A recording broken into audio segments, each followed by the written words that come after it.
Greetings, gods and goddesses. It's your god brother Omniverse.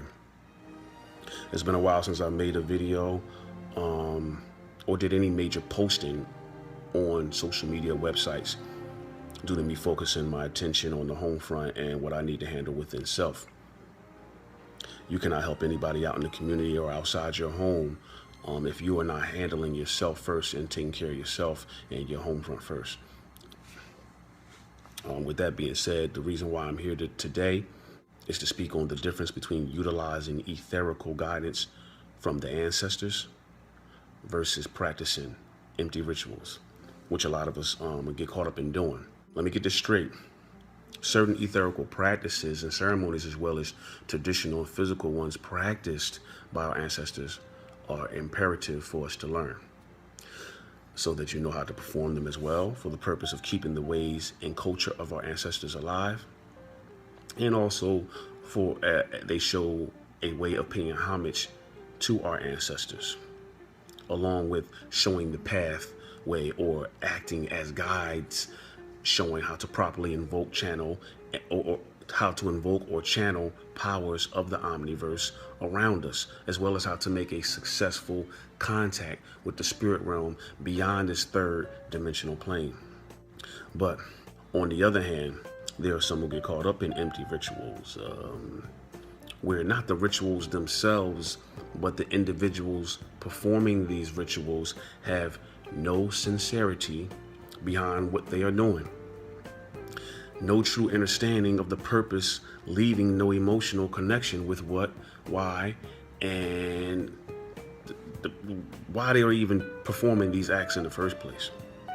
When you are doing them and focusing on step-by-step routines, orders, or series of events, and not focusing on what their purpose or what they were intended to invoke, then you are not capturing the essence of the effect they were trying to achieve or the purpose they were even done in the first place. So you are making it useless. We are not androids or robots. You have to make a connection with the source. You must have these guidelines. That's what they were. These ceremonies and traditions and rituals left behind by our ancestors. This is what they were, and why the ancestors left these writings, recordings, and their practices, their acquired knowledge and informations, etc. They wanted to leave guidelines and examples for us to be able to find our way as well, just like they found their way. But I don't believe they wanted us to mimic their every move, copy their every action and way, step for step, along with order that they were performed in for everything, because they wanted us to be better than them. They wanted us to take it further than them. They want us to build where they left off and be more advanced and continue to elevate and expand off of the great legacy and foundation that they laid, as all future generations should do, succeeding the generation or generations before them. They wanted us to be individuals and still have our own identity as individuals, but they wanted us to always remember our roots, be able to reach back for the guidance and insight, as we do with our elders in this realm today, within our families and in our communities. Yet always give honor to the sacrifices they made, as well as be inspired by the proof of the greatness that they left etched in stone and in monumental structures they built globally, contributing to the foundation and higher civilizations of the world, period. So with that being said, we are not robots or androids to be programmed. We are souls, conscious energy that need to make a connection with the source that we come from as well. Anything that you do that doesn't bring a feeling of an emotional connection to your purpose of doing it robs you of being able to make that true, pure, and unfiltered contact with Nectar and the source, and is in the way of your etherical progress and journey, period.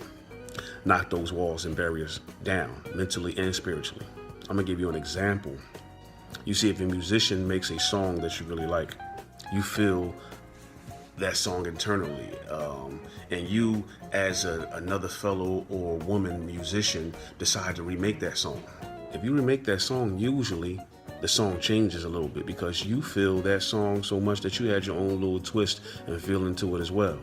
So much to the point where it allows you to make the same connection that the original artist or musician made that caused such emotion, euphoria, and oneness with that song that touched you in the first place. The same principles and rules apply with anything we are doing concerning the foundation and practices of our ancestors that we adapt and carry on. It can be with cooking recipes, the way you do your hair, etc. Whatever you do, add your own individual uniqueness to it, but stay centered, stay balanced, and true. That's how you make a true connection and you get the most out of anything that you are doing in life, especially when practicing rituals left behind by our ancestors. That's how you achieve the maximum intended purpose out of it. This is your God, Brother Ray. I wish you nothing but love, 360 degrees of wholeness, perfection, and power. Abiba Fuhudiye and Abiba Tumi.